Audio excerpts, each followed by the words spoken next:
Tukatalks is the show where fashion industry experts share real-world knowledge gained through hands-on experience. Hosted by Sareen, the founder of Tukatalks. Greetings.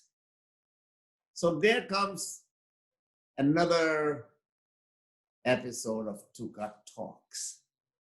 And I'm very fortunate to have a very well-known person who has agreed to share his experience, his knowledge, and guiding us what not to do. My guest today is Mark Dessau.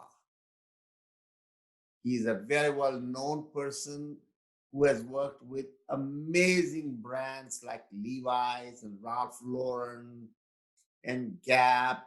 He has done some amazing work. Help me welcome Mark. You know, what you have is something unusual and extraordinary. What I see you giving the industry, what you bring to the table. You have demand manufacturing. You have automated cutting. I remember a couple of years back, you put up that manufacturing exhibit at Magic or some other exhibition where you were doing the pattern, the CAD sample, the cutting, the sewing, everything right there. That is groundbreaking. That is game changing. So don't dilute what you're doing. Don't diffuse what you're doing. You know?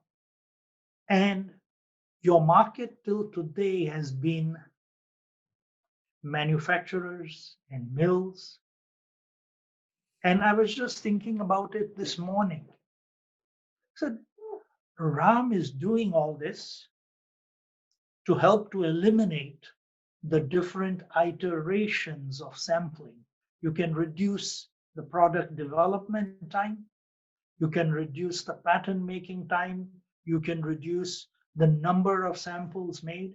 So besides the cost and the time, the development calendar from start to finish for the large brands can be anywhere as much as 48 weeks, almost 1 year. So goods which you are seeing in the store today, somebody started designing, making the tech pack, the samples, booking the fabric, all those things started 48 weeks ago. That means in August last year, somebody started working on that. So what are your chances of being right when you're doing something 48 weeks ahead? Now, what you're giving them is a way of compressing 4 to 6 weeks. So instead of 48 weeks, now you're helping them to come down to 38 weeks.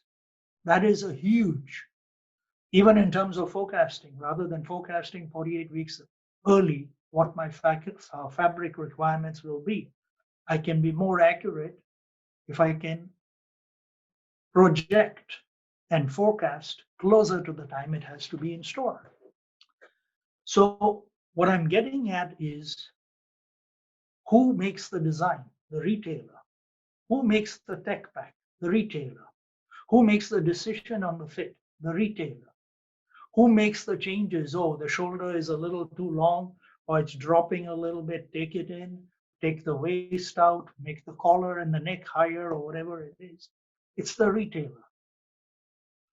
How do we get your technology to the retailer's shop, to their desk, to their office? Now, when you've got those two talking to each other, because today the technology is with the manufacturer. The retailer doesn't have it, but the retailer is the decision maker, and they aren't able to take advantage of it. They don't understand it. But imagine if 2 or 3 large retailers incorporated it in their process. That is when you will have a chemical reaction and you're going to see a huge sea change. So, It's very interesting, and you've hit it really on the head. In solving any problem, first you have to identify the problem, and you've just mhm, identified several of those problems. So I want to take one at a time. Let's start with retailer for a minute, or a brand. okay. Within that group of people, there are several people with specific uh, responsibilities, starting from the CEO or the owner or the financial stakeholders perspective. They are looking at, how do I increase my revenue and my profitability? Where can I get that thing made? Which country, and so on. So they may be forging relationships with those countries and people. For example, somebody from the very top level goes to, let's say, Sri Lanka, and he gets really shown an amazing facility and the every possible way to impress that person. Hmm. He can come back and say, okay, let's start working with such and such company in Sri Lanka. But now comes the second tier of people, which are the sourcing people, who are looking at two things. Is this company has compliance according to whatever is needed? Are Hmm. they socially responsible? Are they capable of doing our production and the quantities that we need? Do they have the capacities? And the third one is the negotiators, which is, can they do it at this price at that delivery? At the end of the day, the first decision of working with that company or not working with that company lies with the third group of people who come in and say, yes, their price is good and their delivery is going to be okay. Hmm. If that thing doesn't work, doesn't matter how you impress the CEO of the company, it's not going to work, because these people are not going to place the goods. Then comes the design people who are working with concepts and so on within their own team and say, okay, this is what I like, send that out for costing by tech packs and so on. They're not producing any styles. They're not having any sample room. They are now sending it out to several vendors, the same tech packs, for costing it out. Who can give me a better price and better delivery? I still remember working with several retailers back in the late 90s, when most of us did the same nonsense, but we didn't know. We would take the lowest possible price, fastest delivery, the best quality, and this could be from three different sources coming in.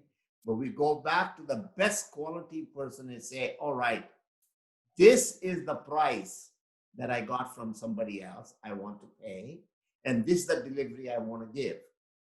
So, in one line, what is the problem? My problem was that we never really tried to forge a relationship to create a win-win situation. And this is the reason why we are constantly trying to figure out, what is our business model, who is our partner, where do we really go forward. And that feeling is both ways. The retailer has not created that loyalty with that vendor, and the vendor is also looking at the transactional relationship rather than a relational. Something, when you and I have a working relationship and we like each other, sometimes you will screw it up and sometimes I will screw up. We will learn to forgive each other. We don't have that. I have seen in 2008 and 9, when people dropped their vendors for 10 cents a garment and they moved on to the other country. That was not the time. They got screwed, and so many of them tried to come back. And I do remember certain vendors told them to, no, fly a kite now. My time was when I needed you. We are going But through that the is, same pandemic now, where people have to now recognize who is their real. I agree with you about the nature of the retail purchasing. A majority of retailers and especially importers tend to be exceptionally transactional. They look first and foremost and above everything else, it's all about what's my margin going to be. Everything else comes way, way lower after that, a very low second. Margin is up here, and then somewhere here will be your compliance, quality, product development, uh, delivery times, etc., etc. And then there are retailers who are a mix of transactional and strategic. Uh, their basic programs tend to be very strategic because the volumes are extremely large. The fashion items, which are short life, 1 season or 2 seasons, they tend to be extremely transactional because the quantities are small, the development cost is very high, and they want to get as much as they can out of it because the fashion items are the ones that get marked down the most. You know, it's the basics that are the bread and butter for everybody. And then there are a few retailers who are extremely strategic. One example is Lululemon. You look at their stock price in the last 3 or 4 years, it's gone from below 100 now to almost 300 and over. Company valuation has increased tremendously. Their revenues have also gone from being below 3 billion to over 5 billion or something like that right now. But they have only 6 main vendors, and two of them out of Sri Lanka. That is your Brandix and MAS. In fact, MAS's factory in Haiti is entirely for Lululemon. And Lululemon worldwide has only these 5 or 6. One vendor is out of Taiwan, which is RSI. The other is MAS. The third is Brandix, and there's 2 others in other places in the world. And 85% of their business is done with these people. Even during COVID, they didn't skip a beat. The business went on as it was. No renegotiation of prices, no renegotiation of deliveries. Oh, you're shut down? Okay, we are also shut down out here. The moment we start opening up again, just start making your shipments again. That's how it was. But that again is because who is their customer? You look at the price of their items, you walk into their stores, there's nothing for less than, a t-shirt is not less than $49.99. And the ladies' pants, the yoga pants and exercise pants are $144 FOB. So they have a niche market, they have a niche customer. They have figured out what their merchandising strategy needs to be. They know where their growth is. Their customer has not been affected by layoffs. Their customer can afford to buy extra yoga pants when she is sitting at home and working at home for the last 6 months. So they have been extremely strategic, and that is the ideal situation. When I worked at Ralph Lauren shirts and polo shirts like the one I'm wearing right now, all the business all around the world, there were only 3 shirt suppliers. That's it. And all 3 of them made woven shirts, and all 3 of them made polo shirts. And of course, we always argued about prices and deliveries, and you gave supplier A got more than me, and supplier B got less than me, etc., etc. But it was a very healthy, competitive, stable of suppliers, and they were top-class suppliers. You wanted some changes made, they would accommodate it. You wanted fabrics, all the men's suits were made with fabrics from Italy and UK, never from anywhere else. But if you go to the Ralph Lauren Purple Label collection at the mansion on the corner of 72nd Street and 5th Avenue, The suits are from 3,000 to 8, 9, 10,000. So you're talking, is it possible to have that strategic relationship? Yes. How do we get retailers to work off that and scale it to the next level? Levi's, at one point in time, Levi's, another company that I worked for, a fantastic company. I've been very blessed to work for wonderful companies. At one point, Levi's had one factory in every state. So they had 50 factories in the United States. And then they had factories in UK and Belgium and South Africa. The ones in Ireland and South Africa are still alive today. In the US, out of those 50 factories and laundries, you have only one in San Antonio, Texas that's there. And I think, I'm not sure if that one's still open, but one in Canada. In Canada, they had one in every province, from Montreal, Halifax, Ontario, Calgary, Winnipeg, Vancouver. Every province had a factory. And each factory hired people to reflect the demographics of that place. If there were more Italians and less Chinese or whatever, depending on that population, they always tried to match the hiring to match the demographics of the population. But over a period of time came the 70s, because of unions, etc. They had to start reducing production in the US and taking it offshore.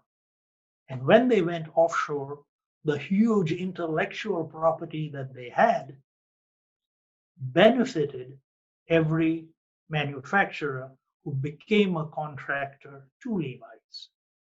Even today, you look at the factories in Mexico, Guatemala, etc., and even the residuals in the Dominican Republic. Whatever they produced for Levi's jeans, whether it was the platinum label, the red label, the orange label, it was very tiered. And they would start you with the orange label, then move you up to the red label, then move you up to the platinum or silver label. So there was a plan, a full rollout with a roadmap, and then the building up of the business. And you had these relationships that were very healthy.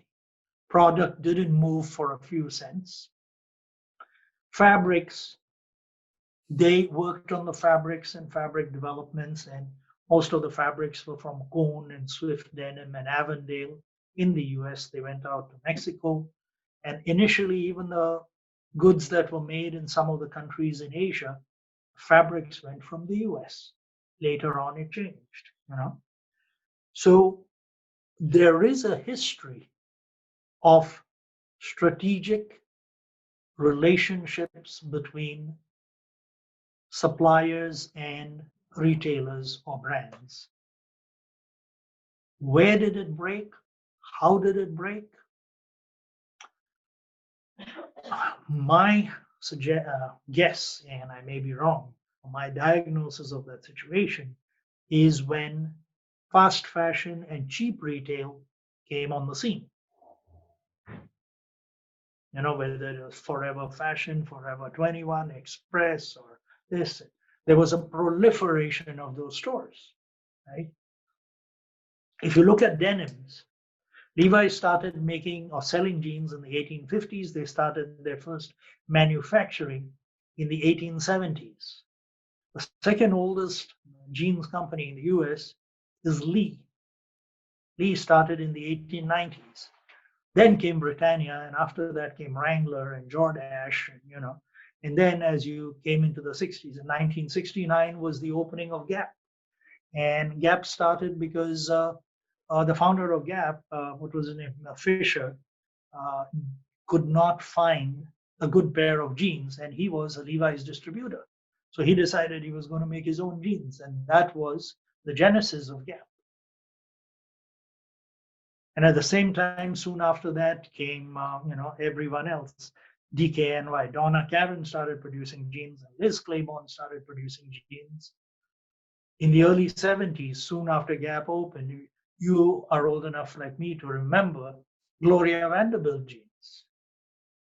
And that was the first big label, Woman famous socialite. first Yeah, made by Murjani in Hong Kong. women's jeans designer, Gloria Vanderbilt, who took care of the curves. Hmm. Yeah.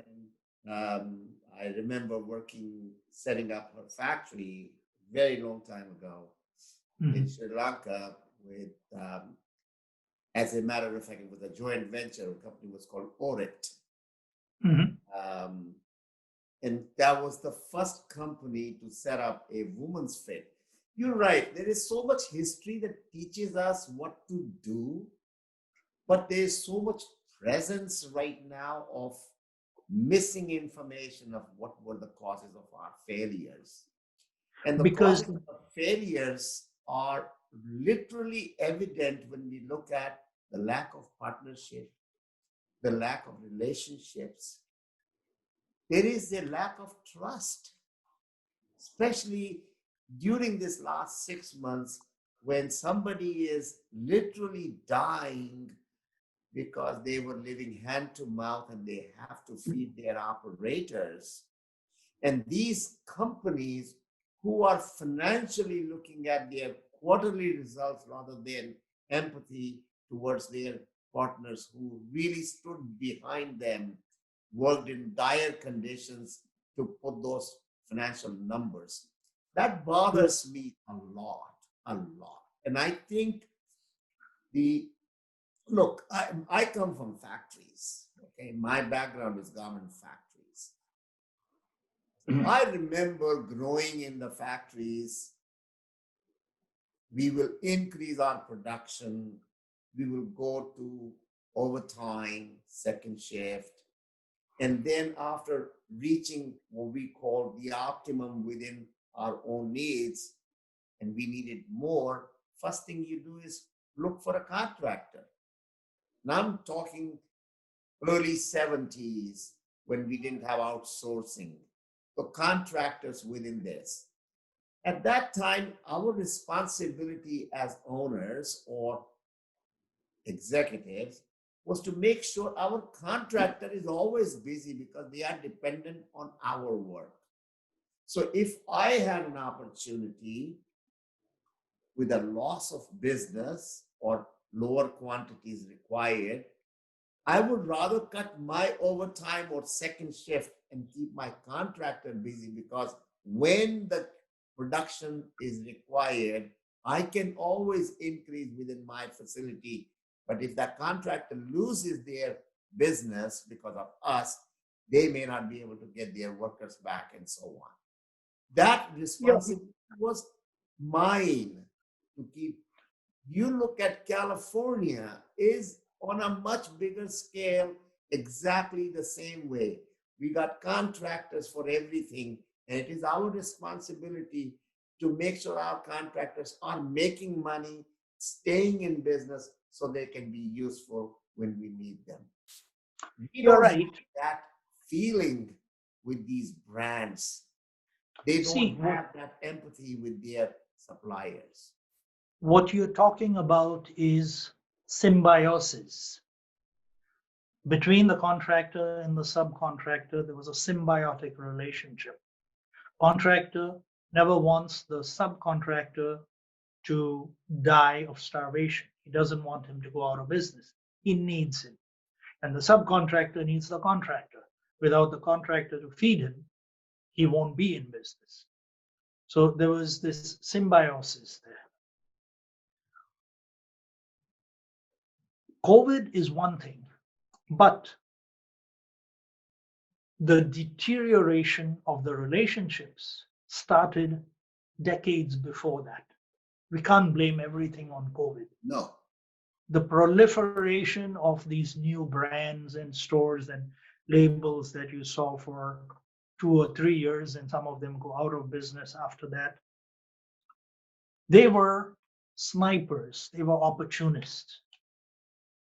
They came in with an idea, had some capital behind them. Stores would open up overnight. They were a shopping sensation, more of a novelty, and people got tired of what they had in 5 or 6 seasons, many of them would go out of business. One phenomena that rose, had a meteoric rise, became very popular, and then kind of rationalized very fast, was Forever 21. And there were several others like that. I mean, I don't want to say anything bad about the company, but those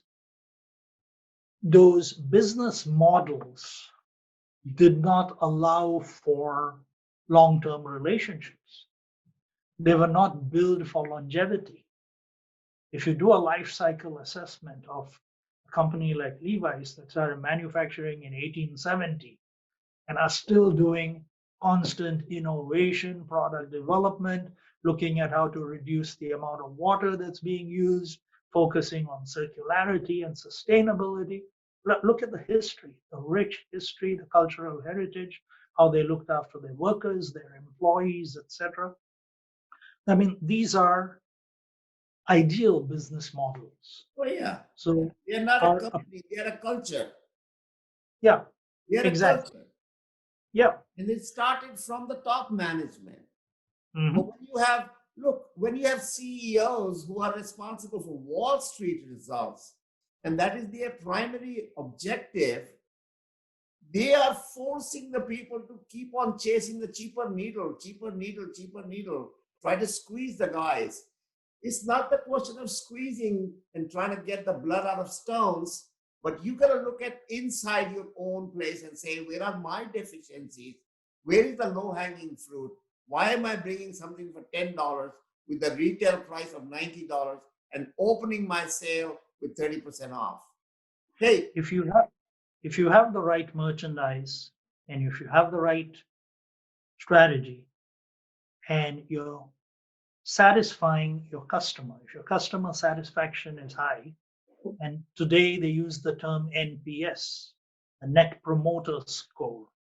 In the old days, we never had these fancy terms, but if your customer was happy and if you had good merchandise, it didn't matter whether you were a publicly traded company or not. Your business was doing well, you were profitable, and you were growing. Wall Street would wait for your results. It's only when there is a deficiency in your business model that you're putting the business into a secondary place and satisfying Wall Street becomes your primary goal. That's when things have turned on their head. That is when your business will be out of equilibrium. And sooner or later, it's bound to teeter-totter and topple over. So talk of designer jeans and all those labels that came up, that's exactly what happened.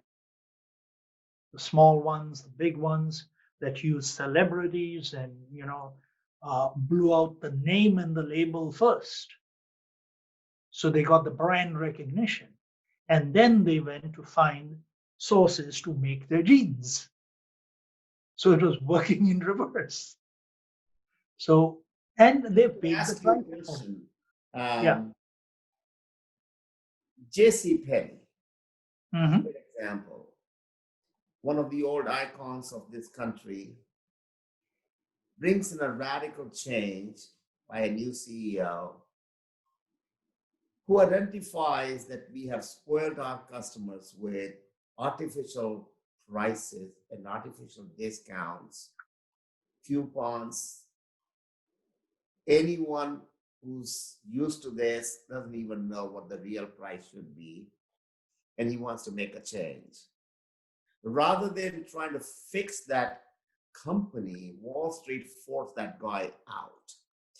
Compare that to companies like Walmart. Nobody expects a coupon for Walmart because they know the prices are appropriately priced. Nobody complains about prices at Costco or Sam's Club.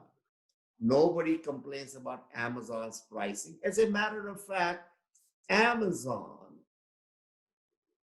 will buy certain brands, appropriately price them with the right margin, and the same brand is selling through another retailer which is 3 times more at the retail level. But today, consumer is smart. They go in and try at the retail shop. They like the garment. They take out their phone, scan the code, and they say, this is available at Amazon at 40% less money. They place the order sitting in that fitting room of that retailer. That is where the correction was needed, to be honest with your customers, with your consumer, who will not even think about trying to find a better price than Walmart or Amazon because they know they are appropriately priced. See, you bring up a very important and different point now. What you have touched on is a change in the consumer behavior. With this new smartphone in their hands, it has become a complete game changer. You don't even have to go to the store to do your shopping there. You can sit at your laptop, look at JC Penney, what's the price for this pair of jeans, and there are sites that will allow you to do comparative shopping for the same style. And you can look at it at Amazon or Kmart or Macy's or any other place that you want to. And you can see who is the best and you order it from there. And today the options are you can go to the store and buy in the store. Bonobos, their shopping model that they created was the stores were places where you just went and tried on the style. And then you picked what you liked and said, I want to buy this. And that would be shipped to your home, or you could come back the next day and pick it up. So there have been those changes that certain disruptors have tried to innovate. Bonobos was one, Stitch Fix was another. Yeah. In order to keep the customer, when Stitch Fix started, they started with 60 PhDs just writing algorithms. Absolutely. It is not a garment company, it's a data company. Yeah, it's a tech company and a logistics company, Correct. which just happens to be delivering garments to you. Yeah. Tomorrow, these guys could start, if, with the data they have, they look at your calories and they look at your blood pressure and they look at your sugar levels and all of that. They could start delivering your meals to your home as well. Saying, Ram, with the clothes that you're wearing, we suggest you eat this and you'll fit better in our clothes and you look better as well, right? So, and they give you the option with Stitch Fix once you've got their membership. Every month they'll send you a box to your place and you'll have a shirt, a t-shirt, a sweatshirt, a polo shirt, a little jacket, a scarf and a tie and a pair of shoes and shorts and slacks. You keep what you want and you return what you don't want. So they have brought your shopping into your home. You don't even have to go out. You don't have to worry about traffic. Every item which is returned and kept has a computer learning about your behavior, your liking and disliking, your fit and not fit. And each one is a complete analysis by customer. Amazon is not a company except data and logistics. Products, they can do whatever products. At the end of the day, it is the information that is driving the entire industry. Even in the comparisons, when you talk about, if you look at, I want to buy life insurance, okay? There are going to be certain factors, car insurance, certain factors. There are services available who will do the competitive shopping for you so that you can have the right one. So the information plays a major role, computer plays a major role. Question now is, are we giving the same message within the industry? What is it that we are missing when it comes to our supply chain? How can we get our supply chain to become more effective, more profitable?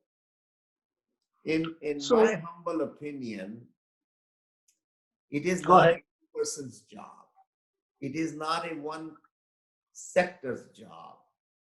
It is kind of a culture, the way we talked about Levi's, where everybody in that entire supply chain has to look at only two, one up and one down. How do I make something coming into me a little more smoother and going out from me a little smoother? And the next person does the same thing. It's the attitude, it's a combined effort. So I Dave, want to take few examples for your consideration. All of us look at it from what we call the blinders, from my perspective, things. Nobody's looking at from the other one. You mentioned about the long cycle in product development. You're looking at it from the brand's perspective. But if you go back a little bit and go all the way to the mill level, look how bad that area is, the fabric people. They are developing gray goods and they are sending it to converters, and converters are doing certain things. Well, they come up with those stylings and colors and whatever, or prints, and then they make swatches, and those swatches go to the salespeople in the design houses. And then the designers look at that, then order sample yardage to test the things out, and then decide. Well, that cycle itself is taking about a year. A year. Maybe I was very good at that color at that time, or that shade, or that print, or whatever. But by the time it becomes a real product to come in front of the user or the consumer, it's a 96-week cycle. So my thing is, if we want to look at, so I'm working on a project right now where I want to create this is ideal if it works. And I'm 99.99% there with the structure and getting all the players to play in and what I call a pilot. The mills can upload every development which will look absolutely real, and they have the costing and their capabilities. How many yards can they produce, or how many yards do they have on a platform? A designer can work creating their silhouettes, creating their products, and then go shopping. He said, I want to make swimwear. What are the swimwear mills showing? What fabrics are showing? What colors are showing? And so on. I can even create myself a 3D virtual product by taking that virtual image of that fabric, that print, that colorway, that garment, and then create myself a line by completely costing what is available from which mill, from which country, where will it be, my duty, my freight, and so on to be produced. I can do the costing all the way to the last penny, and then only decide whether it is going to be in the line or not. If I decide it's going to be in the line, I can order a sample yardage or a production yardage and get ready to go. The objective again is to cut out the waste, where we are so used to just, I want to see, feel, touch the fabric, to see the garment nonsense, which is taking 85 to 90% of all products developed in the samples into the garbage. If we could get rid of that, not only the landfill, but the cost and the time that it takes, that goes down, it goes into the profitability of everybody. Well, that fits into what we call circularity.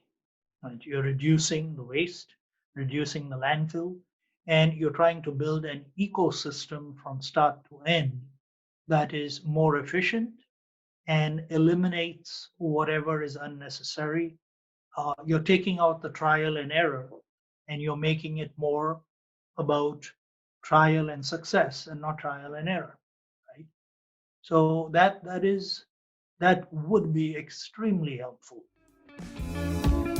Watch full episodes and clips at tukatech.com/Tukatalks or listen on your favorite podcast platform. Subscribe to the Tukatalks YouTube channel and follow Tukatalks on Instagram, Facebook, and Twitter.